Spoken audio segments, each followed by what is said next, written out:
face Gavin Casas, Cole Messina, and Ethan Petry. Well, if there's three you wanted up to try and put a little charge into one, this is the group. Gamecocks had 2 home runs early, a grand slam from Will McGillis in the second inning, a solo shot from Ethan Petry in the third.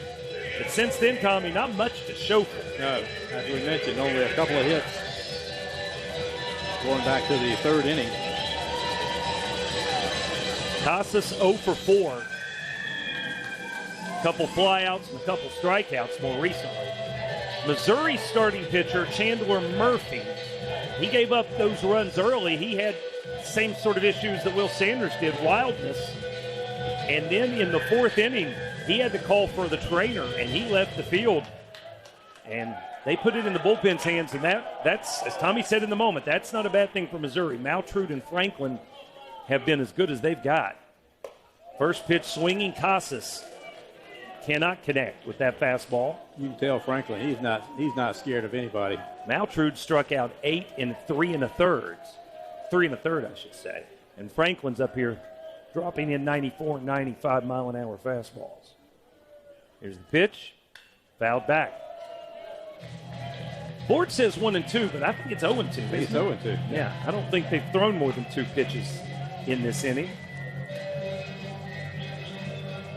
Nope. No, it's just 1 and 2. So was there a penalty? Was there a delay? A pitch clock violation? Maybe. I didn't catch it. Me either. 1 and 2 to Casas. Breaking ball misses outside. Give it a ride, 52. Need something to happen.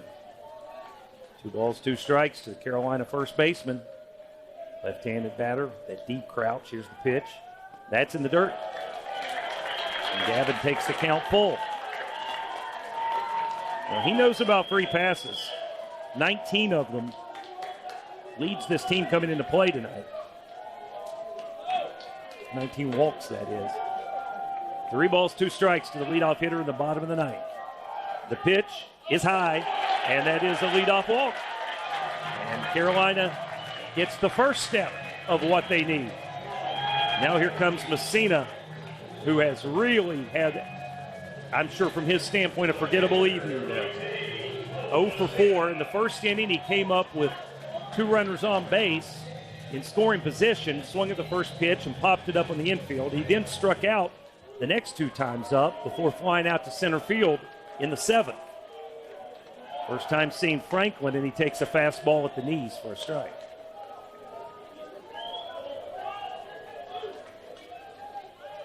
Messina with 9 homers and 30 runs batted in. Right now, he just wants to keep the line moving. 0-1 pitch. Grounded up the middle, hits the pitcher in the leg. He picks it up, and he'll throw out Messina at first. Couldn't get it between the wickets as Casas advances to second base. I think that walk of Casas, only the 5th walk all season by Franklin. We needed ourselves a ricochet there, Tom. Yeah, we needed did. that one to end up somewhere around the foul line, not in front of the mound as Franklin tries to shake that off. Must be a little bit of a stinger the way he's lifting his legs and walking around out there. Yeah, that's because, just like you were alluding to, it hit him so solidly it didn't go very far. Exactly. Here's Petry. He has 2 of Carolina's 6 hits, and he takes a fastball up and in. 96. Home run and a single, and he didn't miss another home run by much at all. Wilmsmeyer in center made a leaping catch probably a couple feet in front of the fence. 1-0 pitch from Franklin is in for a strike at 95. Boy, that's an easy 95, isn't it? You don't hear him grunting, really using up a whole lot of energy. That's a live arm for the 6th-year college player. Casas leads at second. 1-1, fouled back. Challenge City. Yep, here it is, buddy. Well, Petry's got him right where he wants him. 1 and 2. His most dangerous.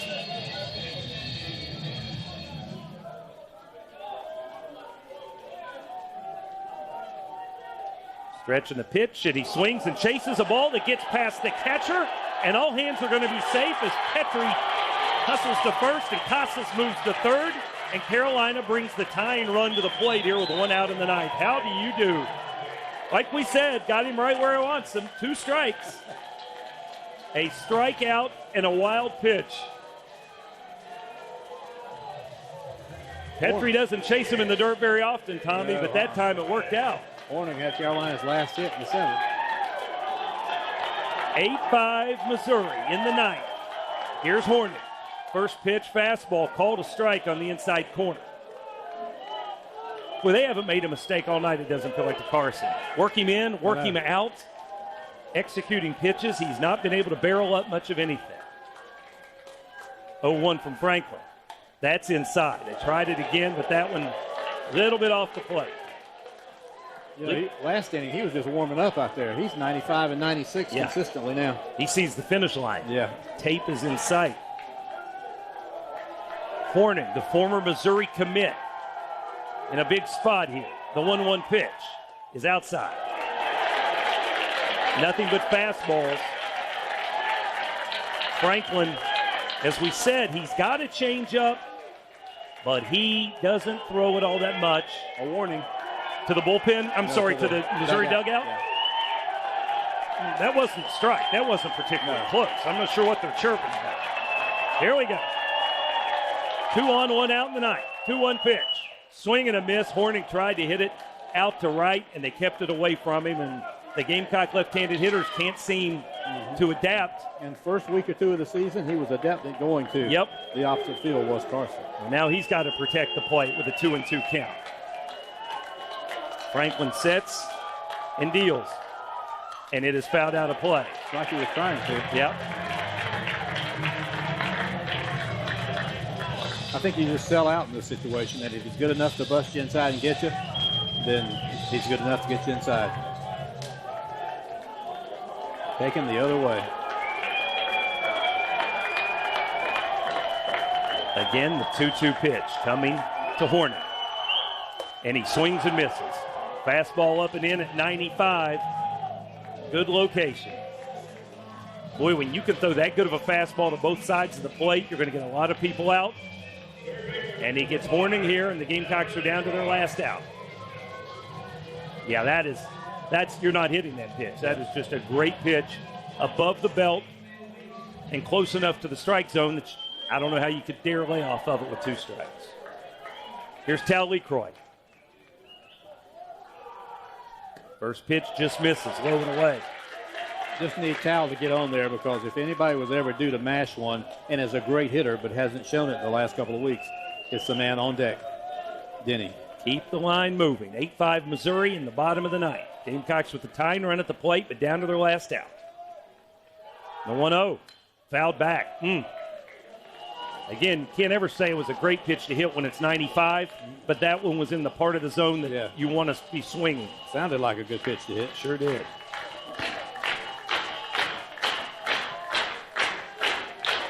Crowd trying to will the Gamecocks on to a comeback. 1-1 pitch.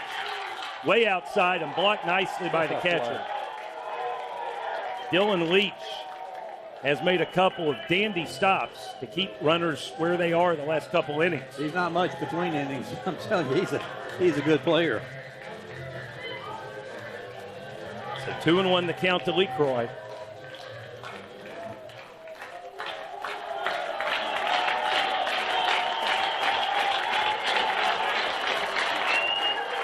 Stretch in the pitch. Oh, inside. Did it hit him? It did.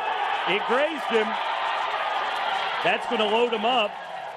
Zach Franklin immediately comes off the mound and looks in the dugout and gives the signal that he thinks they should challenge this and review it and see if it really did hit LeCroy, who, at least for now, has been plunked for the second time tonight. Well, how about a review with 2 outs in the 9th inning? Umpires, are they going to come together? It looks like they will, and there is a challenge that's been requested by the Missouri coaching staff. The official review brought to you by Cool Care Heating, Air, Plumbing, and Refrigeration. Cool Care now offers full plumbing services and preventative maintenance. Visit them at coolcarehvac.com to make an appointment today.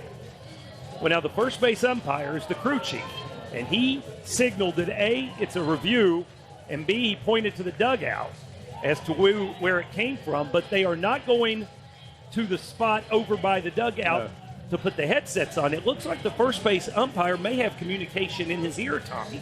He's holding his hand up to his ear, so apparently they've adapted the process now because, as you know, there's a crew in Birmingham that watches every SEC game in conference play. They will determine replay review. The umpires have nothing to do with it.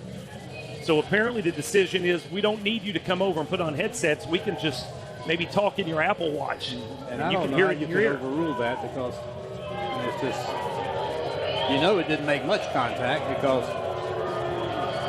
you just can't tell. I don't know how they could overrule it. I mean, you'd have to have an HD camera that showed actual space between the body and the ball, and that's darn near impossible. I know. If they do overrule it, we are one strike away. They did not overrule it. They confirm. All right, Owasso.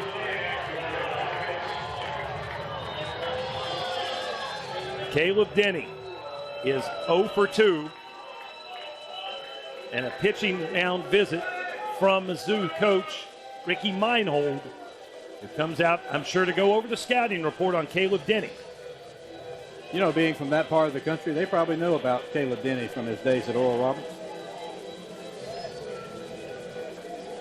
Denny with such an amazing start to the season. Then he went to the leadoff spot, and he went into a tailspin, trying to get out of it now that he's no longer hitting in that spot.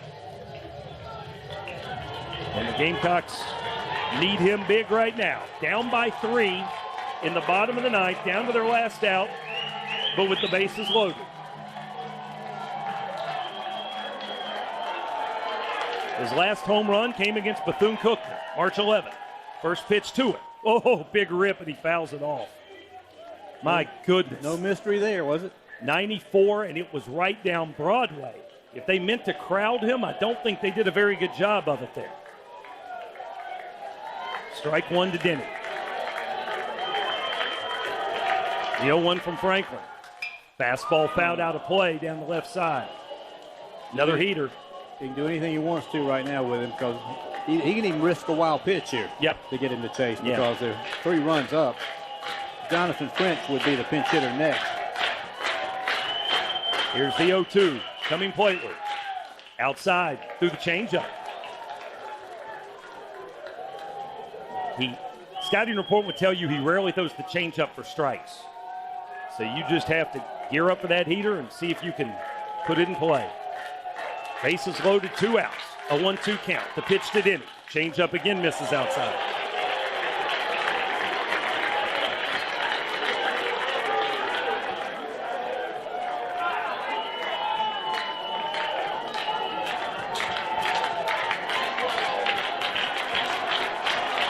Two and 2. The pitch. Fouled back. Another good fastball to cut on. Right down the heart of the plate. Just too much heat. The wind blowing out to center. Not a terribly strong breeze. But if he's throwing 94 and you square it up, you won't need much help. Bases loaded. Bottom 9. 2 outs. The pitch. Inside. Threw something else there, Tommy. That was like a slider. And it's now a full count. The runners will be moving. This place is coming unglued. Those that are left here hoping to see a miracle. Down 3 in the bottom of the ninth. Payoff pitch to Denny. Loaded into shallow right field. That will drop for a base hit. 2 runs will score. They will hold LeCroy at third. It is 8-7. Denny sawed off, just muscled it out into shallow right center. The triangle between the right fielder, the center fielder, and the shortstop, a 2 RBI single. Gamecocks down by a run. And as Tommy alluded to, Jonathan French to pinch hit. What an at-bat by Caleb Denny. This is such a crazy game that the 7th run that just crossed the plate struck out.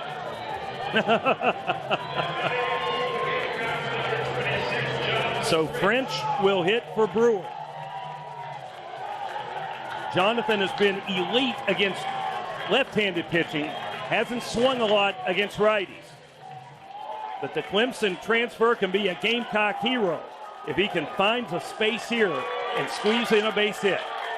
Gamecocks down by 1 with 2 outs in the ninth. The pitch to French, way outside. Ball 1 and nearly went to the backstop with that slider. LeCroy at third, Denny at first. It's 8-7 Missouri in the bottom of the ninth. Zach Franklin stretches, pitches. Fastball inside. The feathers may be a bit ruffled for the sixth-year collegiate.